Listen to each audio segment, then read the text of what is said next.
Hola, en esta sesión vamos a hacer una introducción a las enfermedades del hígado. El hígado es el órgano, como muchos de ustedes deben saber, es el órgano más grande del cuerpo y pesa 1 a 1,5 kilos y tiene la particularidad de que recibe un suministro sanguíneo doble. El 20% del flujo sanguíneo proviene de la arteria hepática y el 80% proviene de la vena porta y este flujo es rico en nutrientes. La mayoría de las células del hígado son hepatocitos, que constituyen 2/3 de las células del hígado, y el resto está constituido por células de Kupffer, que son parte del sistema retículo endotelial, eh, por células estrelladas, que son almacenadoras de grasa, y por células de vasos sanguíneos, ductos biliares y de estructuras de sostén. Microscópicamente, el hígado está organizado en lobulillos, con las áreas portales en la periferia y las venas centrales en el centro de cada lobulillo, pero funcionalmente el hígado está organizado en ácidos, en los que tanto la sangre portal como la sangre arterial entran al ácido desde las zonas portales y luego fluyen a través de los sinusoides hasta la vena hepática terminal.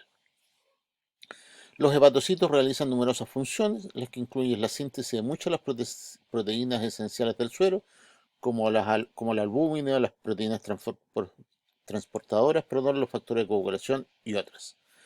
Eh, También el hígado produce bilis y sus transportadores.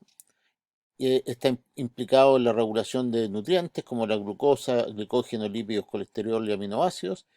Y también realiza el metabolismo y conjugación de compuestos lipofílicos, como la bilirrubina, por ejemplo, para excreción en la bilis u orina. La medición de esas actividades para lograr las funciones del hígado es complicado y los exámenes de función hepática se usan más comúnmente son de tres tipos: la bilirrubina plasmática, la albúmina sérica y el tiempo de protrombina. El nivel de bilirrubina sérica es una medida de la conjugación y excreción hepática, y de los niveles de albúmina y tiempo de proteína miden la síntesis de proteína. Ahora, las enfermedades hepáticas se presentan en tres patrones. Un patrón hepatocelular, que es patrón que se presenta, por ejemplo, en la hepatitis bilar, en la enfermedad alcohólica del hígado, y aquí predominan características de injuria hepática, inflamación y necrosis. El segundo patrón es el patrón colestásico, que se presenta en la litiasis bilar, en la obstrucción maligna, cuando hay un cáncer hepático, por ejemplo, o un cáncer de la vía biliar, en la cirrosis biliar primaria y en la enfermedad hepática inducida por medicamentos. Y aquí, en este patrón, predomina la inhibición del flujo de bilis. Y el patrón mixto, que es una forma colestásica de hepatitis viral y varias enfermedades inducidas por medicamentos, y que, por supuesto, combina ambos patrones: el patrón hepatocelular, es decir, inflamación y necrosis, con el patrón colestásico. Los principales síntomas que nosotros vamos a encontrar en la enfermedad del hígado son los que están en esta lista, pero los principales son ictericia, que son en el sentido de que son más específicos, digamos. Son ictericia, prurito, náusea y hemorragia digestiva. También podemos encontrar fatiga, dolor en el cuadrante superior derecho, anorexia y distensión abdominal, pero los más específicos son los que mencioné anteriormente. Dentro de los antecedentes, es muy importante eh, indagar por la ingesta de alcohol. Y aquí ustedes tienen lo que se llama el cuestionario CAGE, que trata de determinar si las personas consumen alcohol y cuánto consumen, porque la pregunta directa, ¿usted consume alcohol y cuánto consume?, no siempre obtiene una respuesta adecuada, en el sentido de que muchas personas no están dispuestas a confesar que consumen alcohol en exceso, por ejemplo, ¿no es cierto? Y por lo tanto se ha desarrollado este cuestionario que se ha mostrado bastante sensible y específico para poder ver esto. Esta CAGE es un acrónimo de los términos en inglés, ¿no es cierto? La primera pregunta es: ¿ha sentido alguna vez la necesidad de dejar de beber? CUT, y de ahí la C. ¿Le han irritado? Annoyed, de ahí la A, las críticas de las personas acerca de su modo de beber. La tercera pregunta es: ¿se ha sentido alguna vez culpable? Guilty, de ahí la G, o mal por lo que bebe. Y ¿ha necesitado tomar una copa al levantarse para calmar los nervios o para quitarse una resaca, para activarse? Eight opener, y ahí la E. Una respuesta afirmativa debe despertar sospechas sobre problemas con el alcohol, y más de una es clara indicación de que existe abuso o dependencia. Los otros antecedentes sexuales son hábitos sexuales. eh, mm, el, el VIH, por ejemplo, se manifiesta con patología hepática y antecedentes familiares de enfermedad hepática porque algunas enfermedades hepáticas tienen un predominio genético. Al examen físico tenemos esta larga lista de signos, de los cuales también destaca nuevamente la ictericia. Hay que ver el tamaño del hígado para ver si está aumentado, si existe sensibilidad hepática, hay que ver el tamaño del vaso, porque muchas veces, especialmente en la cirrosis, en que se produce una alteración de la irrigación sanguínea, se produce esplenomegalia.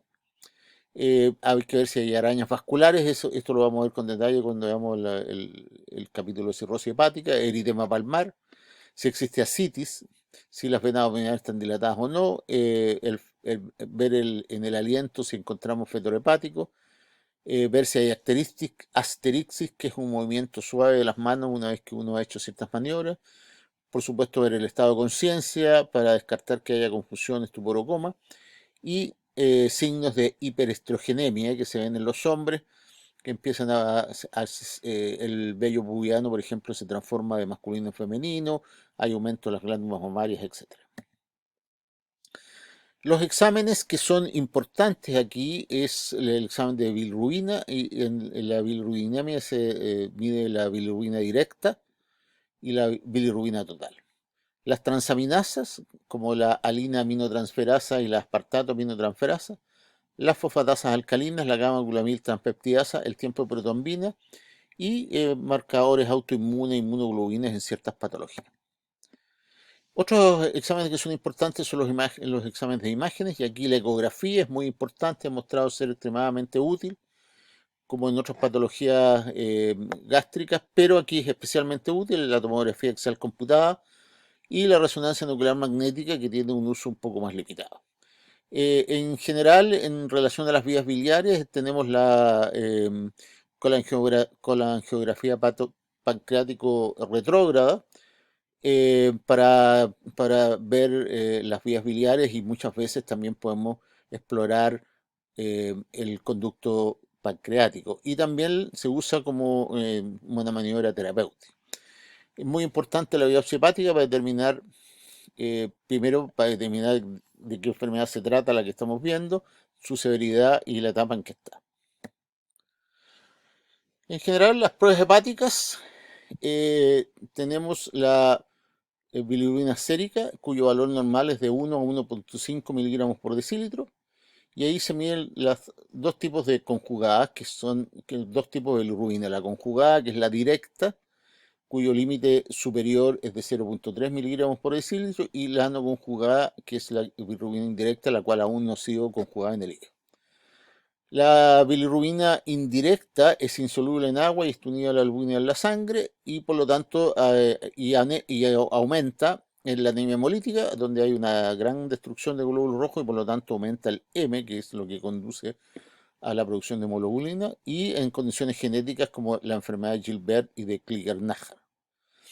Y la bilirrubina directa o conjugada es soluble en agua, por lo que puede ser excretada en la orina, y por lo tanto cuando está elevada casi siempre implica enfermedad del hígado o de la vía biliar, y como puede ser excretada en la orina, tiñe la orina con un color oscuro, que los enfermos describen como un color a Coca-Cola. Las otras pruebas hepáticas que son importantes son las enzimas séricas, que miden, por ejemplo, las transaminasas o aminotransferasas, ¿no es cierto?, que miden daño del hepatocito. Cuando hay daño del hepatocito, entonces estas enzimas salen del hepatocito y llegan a la sangre. Y ahí tenemos dos tipos, la aspartato aminotransferasa o AST, que se encuentra en el hígado, músculo cardíaco, músculo esquelético, riñones, cerebro, también en el páncreas, los pulmones, los leucocitos y eritrocitos, y la alanina aminotransferasa o ALT, que se encuentra primariamente en el hígado y es por lo tanto más específica de injuria hepática. El valor normal de estas enzimas es de 10 a 40 unidades internacionales por litro, y aquí también suele ser útil el cociente AST-ALT.